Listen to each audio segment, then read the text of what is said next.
Voters in 12 states across the U.S. have cast their ballots in local and state elections with closely watched races in Kentucky, Mississippi, Virginia, and Ohio. CBS News projects that voters in Ohio have chosen to enshrine the right to abortion in the state by just over 57% to 42%. The issue amends the state's constitution to protect the, quote, right to make and carry out one's own reproductive decisions, including on abortion. Now, voters in Ohio also voted to legalize recreational marijuana. And in Kentucky's governor race, Democrat incumbent Andy Beshear is also projected to win re-election, defeating his Republican challenger, Daniel Cameron. Voters in Mississippi will also determine their next state governor. So let's take a closer look at the Ohio results. It was a decisive victory for the campaign to protect reproductive rights in Ohio, and it comes more than a year after the U.S. Supreme Court overturned the nationwide right to have an abortion. Ohio is now the 7th U.S. state to protect abortion rights in its state constitution, following the Dobbs ruling that overturned Roe v. Wade. Ohio will now avoid the implementation of a law that would have outlawed abortions after about 6 weeks, with no exceptions for rape or incest. Now, President Biden celebrated the abortion rights win, saying, "Tonight, Americans once again voted to protect their fundamental freedoms and democracy won. My administration will continue to protect access to reproductive health care and call on Congress to restore the protections of Roe v. Wade in federal law once and for all." And for more on the Ohio result, let's go now to Karen Kassler, who is the bureau chief at the Ohio State House News Bureau. She's joining us with the very latest on this story. Very good to have you on the show again. So voters enshrining the right to an abortion in the Constitution, and this was a pretty clear result. What did you make of it? I think what's interesting here is that this is the second election, basically, where voters have been asked about something that relates to abortion. In August, there was an amendment that was put forward that would have made it harder to pass future amendments like this one. And it was clearly targeted at this amendment coming up in November. That amendment failed, but abortion was a key part of that. And so that kind of set the stage for this amendment. And to have both of these, abortion rights and legalization of recreational marijuana, on the same ballot was quite interesting as well. We had no statewide candidates. These were the two statewide issues. And so it was interesting to see what voters did with them, and they passed them both pretty soundly. So if we look at the abortions right aspect of this, what exactly does this measure do? Well, this measure would basically codify Roe in a sense, because it says that abortions cannot be outlawed before viability, and that after viability, abortions can be outlawed, but it has to be with the there has to be exceptions for women's health and women's lives, and they're determined on a case-by-case basis. But it also protects reproductive rights, such as the right to contraceptives, the right to fertility treatment, and the right to miscarriage care and to continue one's own pregnancy, which was a focus that certainly the ones who wanted to see this amendment pass had brought up, but the anti-issue one side did not want to bring up. Their focus was entirely on abortion and entirely on parental rights, which a legal analysis of this said would not be affected by this amendment. Parental rights are not affected by this, according to a legal analysis from the Attorney General of the state. So this is definitely much bigger than Ohio. A lot of people across the country were watching this vote. National groups poured money into this referendum as well. What do you think this tells us?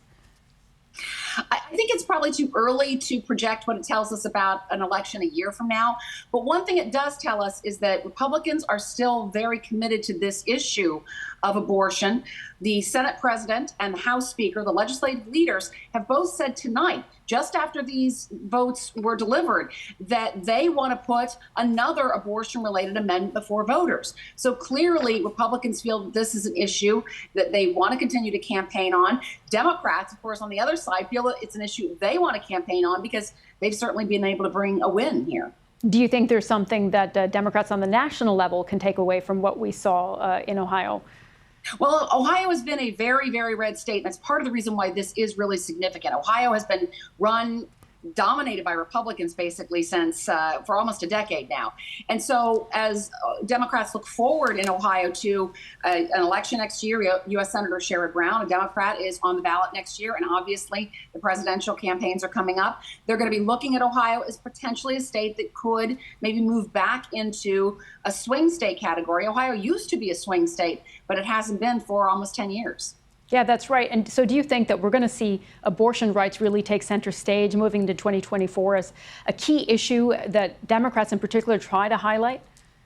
I think certainly when you look at these 7 states now that have affirmed abortion rights, and including in those states several Republican red states like Ohio, Kentucky, Kansas, Montana, it certainly sends the message that abortion rights are something that Democrats have been able to win on, even in states where they're not winning in candidate races. So I think it really brings up the idea of abortion rights as a very strong issue for both bases, both party bases. One thing in Ohio, though, that was interesting is that the independent voters led the turnout here in Ohio. These are voters that are not tied to either Republicans or Democrats, and they're the ones that pretty much decided this election. All right, Karen, really interesting insights there from Ohio. Thanks so much for joining us tonight. Thanks. Now, here in Washington, the Supreme Court is hearing oral arguments in the latest Second Amendment gun rights case. Justices will decide whether the right to bear arms is in contest with a federal law that prohibits alleged domestic abusers from owning firearms. The case, known as U.S. versus Rahimi, comes nearly 17 months after the Supreme Court decided in a separate case that the government can only limit gun rights by pointing to historically comparable precedents.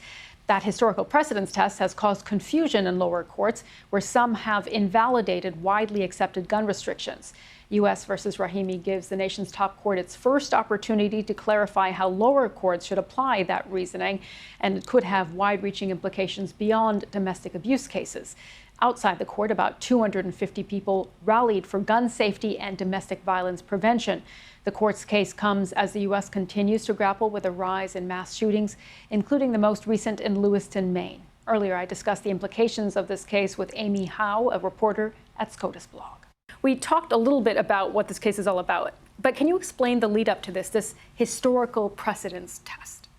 Yeah, so this was a change when the justices enshrined it in the decision in a case called New York State Rifle and Pistol Association versus Bruin back in 2022. And the justices said in that case that courts should only uphold gun restrictions if you can point to a history or tradition of similar gun regulations in early U.S. history. And of course, in early U.S. history, there were very few gun restrictions. And so the question that the lower courts have struggled with is, how do you know whether a current gun restriction is sufficiently similar to something that might have existed in early U.S. history to pass constitutional muster? And that's what led to the case that was before the Supreme Court today. The U.S. Court of Appeals for the Fifth Circuit, which sits in Louisiana, said that the federal government, in defending this law,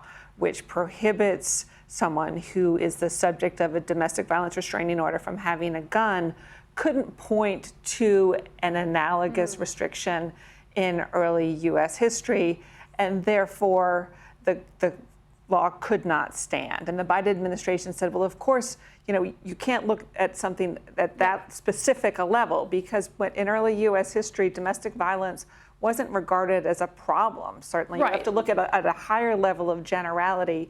You have to look at whether or not there were laws that disarmed people who were considered dangerous. And there were at the time. Yeah. That does make it extremely complex, what you just explained. And looking at the oral arguments, does it appear that the justices are leaning one way or the other? It did seem, coming out of the oral arguments, that there was a majority that's ready to uphold the law. I think that a majority was wary of the implications of upholding the Fifth Circuit's ruling, because it would mean not only striking down this law, which obviously is very important for protecting victims of domestic violence, but what it would mean for other gun restrictions. And so it's not entirely clear sort of what else they're going to say that's going to help lower courts apply this test. Yeah.